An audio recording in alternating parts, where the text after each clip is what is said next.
Para o tema do vídeo de hoje, eu quero partir de uma fala do Bolsonaro no Chiqueirinho ontem, né, com seus apoiadores, quando ele se referiu ao Sérgio Moro e depois falou o seguinte. Eu vou pôr para vocês o trechinho aqui, a gente vai pensar um pouco sobre esse assunto hoje. Assistam.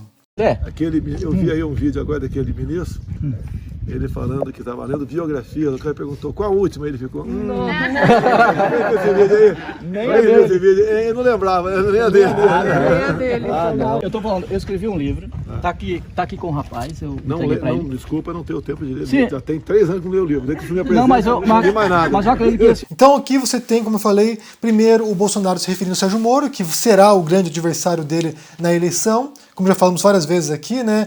O Bolsonaro tem, por um lado, a oposição política, que é o PT e o Lula, que vem como favorito nessa eleição, ou seja, tudo indica, de acordo com as pesquisas recentes agora, que o Lula vem com força total, com todo o gás para enfrentar o Bolsonaro. E depois, no lado direita, você tem uma disputa que é entre o bolsonarismo, Bolsonaro e seus asseclas, e os ex-bolsonaristas, os bolsonaristas arrependidos que estão na figura de Sérgio Moro. Então há uma fragmentação agora do apoio e a disputa se dá entre essas duas figuras, Bolsonaro e Moro. Então, nesse sentido, o Bolsonaro precisa destruir a imagem do Moro para poder recuperar esses apoiadores que se desgarraram do bolsonarismo. Então, esse ataque que ele faz ao Sérgio Moro é mais um dos vários ataques que ele tem feito nos últimos dias para tentar sabotar a imagem do Sérgio Moro.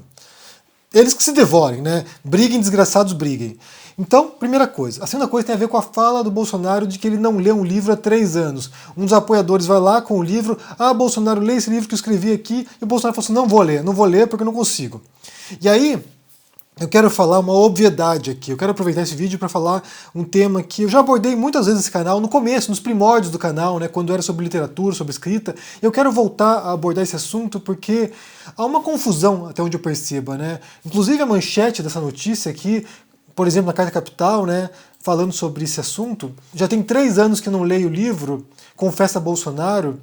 O ex-capitão ainda ironizou episódio em que Moro disse consumir biografias, mas não se recordar de nenhuma leitura recente, porque há uma confusão muito grande entre leitura, entre alguém que leia livros, e inteligência, ou erudição, ou cultura, como se fossem coisas associadas. E não são. Então eu quero falar sobre isso com vocês hoje. Mas antes, já curte esse vídeo, deixe aqui embaixo seu comentário, dando um bom dia, e também se inscreva no canal, porque a gente quer chegar aqui, até o fim desse ano, a 700 mil inscritos. Estamos quase lá. Estão faltando aqui mais ou menos 6 mil inscritos, gente. Então, assim, dá tempo de chegar até essa meta. Então vamos falar sobre isso, né? Leitura, cultura, erudição e inteligência. Qual é a relação entre essas coisas? E há poucas relações, na verdade. Porque é o seguinte, aqui eu vou ter que fazer um pouco o advogado do diabo, né? Porque o Bolsonaro ele não é estúpido, ele não é ignorante, ele não é burro porque ele não lê. São outras causas, na verdade. Porque é o seguinte, a leitura é muito abrangente. Então assim, vamos supor que você só leia romances de bancas de jornais. Só leia romances eróticos, por exemplo. Só leia livros, por exemplo, como 50 Tons de Cinza e Relacionados. Isso não te torna uma pessoa mais erudita, isso não te torna uma pessoa mais culta. Ler certo tipo de literatura, ou certo tipo de publicação, é um hábito como assistir televisão, por exemplo, como ouvir música, é um hábito, mas não vai te deixar mais erudito nem mais culto. Não. O que vai te deixar mais erudito, mais culto, é ler obras que possuem informações que vão te enriquecer culturalmente. Mas certo tipo de literatura, certo tipo de leitura pode ser entretenimento, pode ser diversão, pode ser, sabe, um passatempo, mas não quer dizer que é um material instrutivo. Separamos as coisas aqui. Há textos de literatura para diversão e há textos de literatura que são instrutivos, informativos e que têm um conteúdo de conhecimento. São coisas distintas. Você pode passar a vida inteira lendo um tipo de literatura sem jamais ter acesso a outro tipo de literatura. Comecemos por isso. Porque alguns anos atrás eu tinha altos debates, né, com outros escritores, porque alguns achavam que era importante que as pessoas lessem qualquer coisa, pegassem qualquer tipo de texto e lessem. Por exemplo, romances românticos, de bancas de jornal. Tem gente que acha que isso aí seria porta de entrada para outros livros depois. E eu discordo disso. Eu acho que uma pessoa pode passar a vida inteira lendo certo tipo de literatura sem jamais abrir portas para outros tipos de literatura. Você gostar de ler romances eróticos não quer dizer que você goste de ler filosofia. Então não acho que tem uma relação entre uma coisa e outra. Mas muita gente acha que tem. Então a primeira coisa. A segunda coisa tem a ver com o fato de alguém ler ser mais inteligente.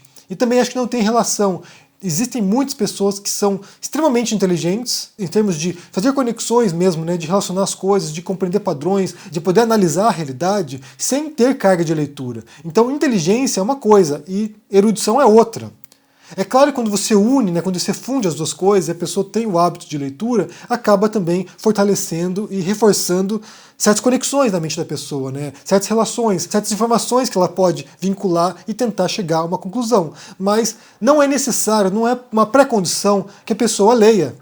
Você pode ser muito inteligente sem ter hábitos de leitura. São coisas distintas. Basta de pensar, por exemplo, que na história da humanidade, durante milênios, leitura, ter acesso a livros, a manuscritos ou a textos escritos era um privilégio, era algo exclusivo para uma casta muito específica, né? Geralmente para sacerdotes, mas também em alguns casos para alguns, senhores feudais que eram ricos e podiam ter acesso a livros. Então durante muito tempo mesmo, a erudição ela pertencia a uma casta, a uma classe extremamente excludente. Isso quer dizer que não havia pessoas inteligentes fora dessa casta? É claro que havia pessoas inteligentes, pessoas que não eram eruditas, pessoas que não tinham conhecimento muito vasto, mas que tinham capacidade intelectual de poder compreender a realidade e tomar decisões a partir dessas análises. Então, são coisas distintas. Separemos aqui. Uma coisa é leitura, outra coisa é conhecimento, outra coisa é inteligência. São coisas distintas. Então, assim, voltando à frase do Bolsonaro que ele não lê há 3 anos. Ele pode ser uma pessoa inteligente sem ter lido? Pode, claro que pode. Ele pode ser uma pessoa que leia muito e não seja muito inteligente? Também pode.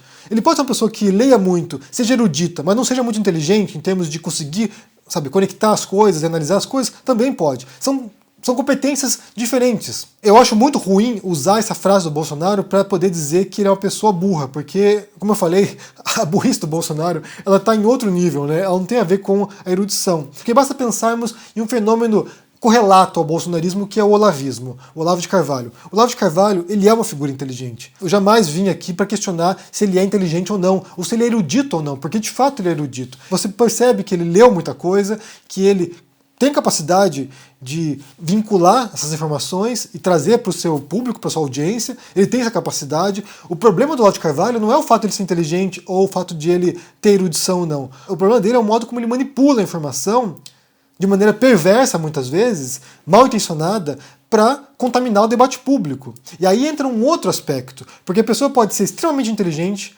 pode ser extremamente erudita, culta, conhecer as coisas e ser antiética. E a ética, o comportamento moral, o comportamento íntegro, ele também depende de inteligência ou erudição. A pessoa pode ser burra, pode ser estúpida, ela pode ser inculta e ser extremamente ética, alguém que ajuda os demais, alguém que se preocupa com os demais, alguém que ajuda a sociedade. Então são coisas totalmente diferentes aqui. E muitas vezes a gente percebe, por exemplo, doutores em filosofia que são extremamente antiéticos também, que mentem para as pessoas, que distorcem a informação, que manipulam a percepção coletiva. Então é preciso separar essas coisas. E como eu falei aqui, ao longo de boa parte da história da humanidade, você tinha a leitura, né, os textos, como algo exclusivo.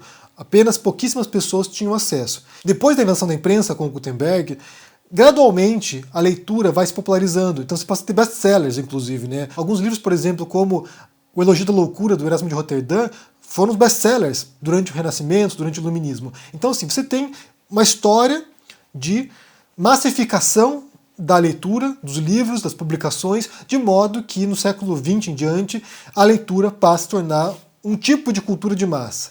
Século XIX já começa, né? Você tem o romance de folhetim, que é um romance que era publicado no jornal, mas depois você passa a ter no século XX, de fato, uma cultura, uma indústria cultural de massa de livros. E aí passa a se tornar também uma expectativa das pessoas de que elas lessem. Esse fenômeno, por exemplo, de romances popularescos, romances mais simples para acesso geral, começa no século XIX e se torna uma febre no século XX. Então muitas pessoas passam a adotar, em uma parte do mundo pelo menos, Estados Unidos e Europa, passam a adotar o hábito da leitura como se fosse um pré-requisito, né? Um pré-requisito tanto para divertimento quanto também para conhecimento. E o que a gente observa agora no século XXI é o caminho inverso disso. Então, assim, enquanto que século XX, houve uma expansão do hábito de leitura, agora no século XXI a gente tem um encolhimento desse hábito de leitura, de livros pelo menos, né? Porque tem leitura na internet, nas redes sociais, mas de livro há um encolhimento. Então me parece que, mais uma vez, o hábito de ler livros para se instruir, para buscar conhecimento, leituras profundas que vão te informar. Isso vai encolhendo gradualmente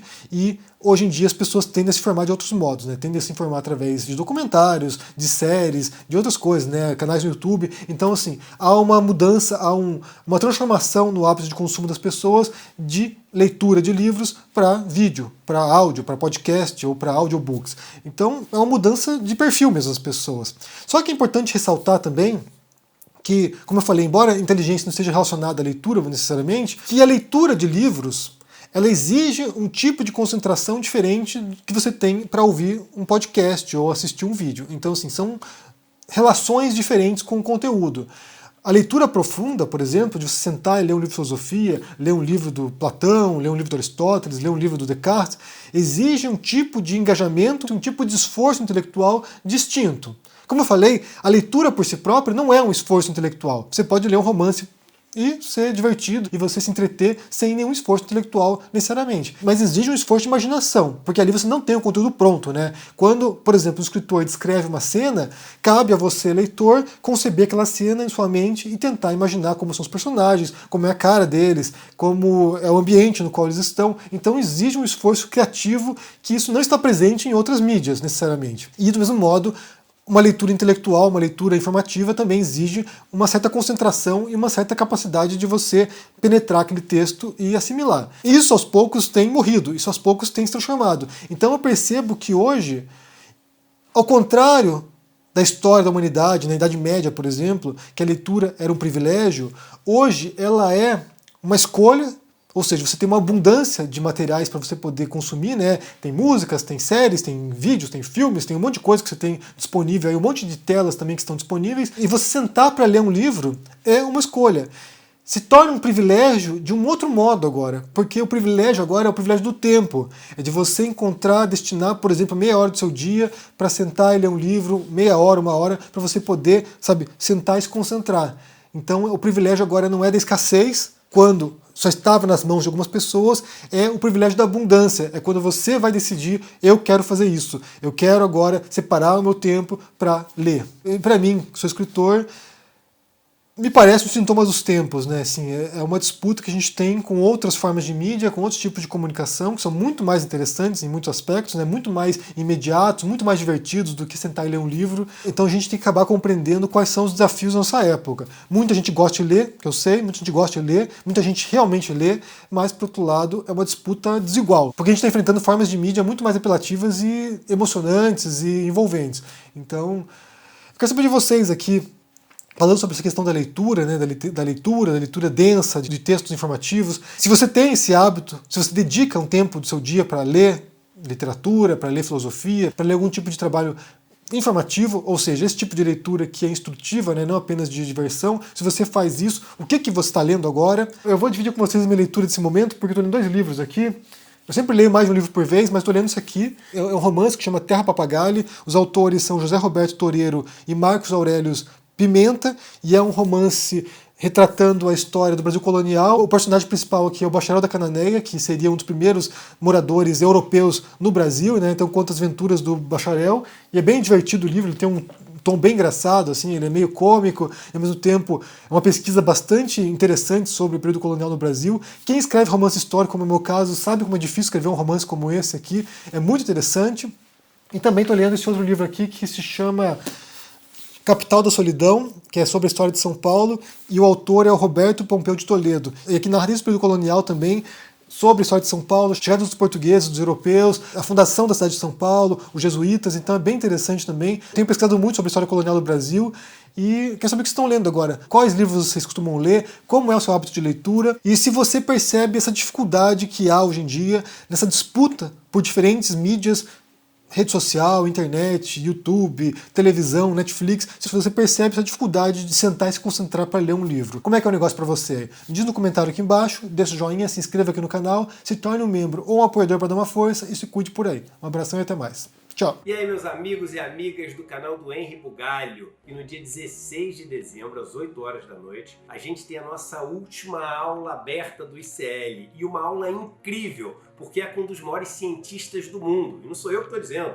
ele é uma das pessoas mais premiadas no mundo. Na pandemia ficou muito conhecido porque acertou todas as suas previsões na crava. Estamos falando de Miguel Nicoleles, ele que escreveu esse livro, O Verdadeiro Criador de Tudo, e é o tema dessa aula. Nessa aula ele vai mostrar como o cérebro humano concebeu o universo dessa maneira como a gente vê o universo hoje em dia. Uma aula incrível, incrível, incrível que ninguém pode perder. Se vocês não estão inscritos, clique no link aqui em cima ou aqui embaixo e se inscrevam agora, gratuitamente. Demora 10 segundos e você já está inscrito. Faz agora. Se já estão inscritos, fica atento nos seus e-mails, naquela caixa spam, lixo eletrônico, outros, porque muitas vezes é aí que chega o e-mail e as pessoas perdem porque não estão atentas, tá bom? Então a gente se encontra no dia 16 de dezembro, às 8 horas da noite, para assistir essa aula que vai ser histórica. Um abraço!